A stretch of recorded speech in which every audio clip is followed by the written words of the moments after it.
हम्म? कक्षा 9 अपठित गद्यांश। जिह्वा सभी को मिली है, किंतु उचित बोलना बहुत कम लोग जानते हैं। प्रायः लोग कड़वी बातों में, दूसरों की व्यर्थ निंदा स्तुति में वाणी की सार्थकता समझते हैं। उन दिव्य पुरुषों की संख्या उंगलियों पर ही गिनी जा सकती है, जिनकी जिह्वा में अमृतोपय मधुरता एवं हिम की जैसी शीतलता रहती है। ऐसे लोगों की वाणी से निराश जीवन को उत्साह मिलता है। नरक की यंत्रणा में छटपटाने वाले को धैर्य और आश्वासन मिलता है। व्यक्तित्व का परिचय देने में वाणी प्रथम है, क्योंकि अन्य गुण तो साथ रहने पर धीरे धीरे प्रकट होते हैं, पर वाणी की गरिमा तत्काल प्रकट होती है। इसके द्वारा सर्वथा अपरिचित को भी थोड़े ही वार्तालाप में भी स्नेह और सहानुभूति के सूत्र में बांधा जा सकता है। दिव्य वाणी बोलने वाले के लिए संसार में चारों ओर अमीर गरीब, परिचित अपरिचित सबके द्वार स्वागत के लिए खुले रहते हैं। उनके मन में लोग पलक पावड़े बिछा देते हैं। ऐसा सम्मान छत्रधारी सम्राट होने पर भी शायद ही कोई पा सकता है।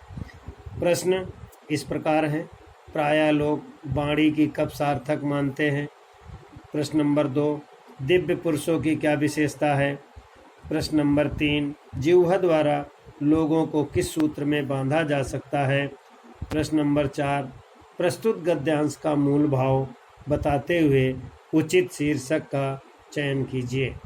प्रश्न नंबर 5, प्रस्तुत गद्यांश में से कोई एक मुहावरा ढूंढकर उसका अर्थ लिखते हुए वाक्य में प्रयोग कीजिए। गद्यांश संख्या 3 के विद्यार्थी प्रश्न उत्तर स्वयं हल करेंगे। चौथा, मनुष्य एक सामाजिक प्राणी है, अतः उसे स्वयं को समाज के लिए उपयोगी बनाना पड़ता है। ईसा ने कहा है, जो तुम में से सबसे बड़ा होगा वह तुम्हारा सेवक होगा। समाज की प्रवृत्ति ऐसी ही है कि यदि आप दूसरों के काम आएंगे तो समय पड़ने पर दूसरे भी आपके साथ देंगे। अतः लोक सेवा से मनुष्य को यश पाने की आकांक्षा की भी पूर्ति हो जाती है। लोक सेवा के अनेक रूप हैं, जैसे देश सेवा, साहित्य सेवा आदि।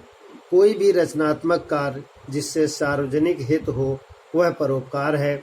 रोग में, मृत्यु में, शोक में, बाढ़ में, भूकंप में, संकट में, दरिद्रता में, महामारी में, उपद्रवों में कदम कदम पर सहानुभूति दर्शाने के अवसर विद्यमान है।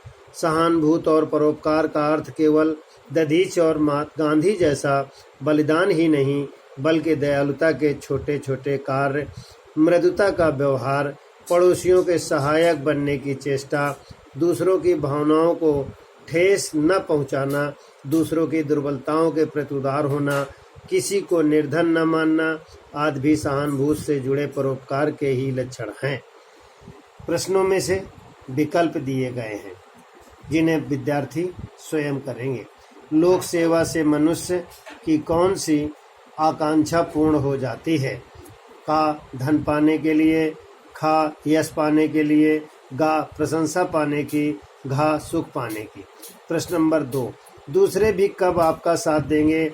का जब आप दूसरों के साथ आएंगे, खा जब आप लोगों से छल करेंगे, गा जब आप सबसे अलग रहेंगे, घा जब आप दूसरों को कुछ बताएंगे। प्रश्न नंबर 3, हमें किसके प्रति उदार होना चाहिए? दूसरों के न्याय के प्रति, दूसरों के साहस के प्रति, गा दूसरों के कार्यों के प्रति, घा दूसरों की दुर्बलता के प्रति। प्रश्न नंबर 4, सामाजिक शब्द में प्रयुक्त प्रत्यय एक का, खा में एक, गा में का और घा में जिक। प्रश्न नंबर 5, प्रस्तुत गद्यांश के लिए उपयुक्त शीर्षक दीजिए। का परोपकार, खा पंचतंत्र की सीख, गा सहानुभूति, घा लोक सेवा।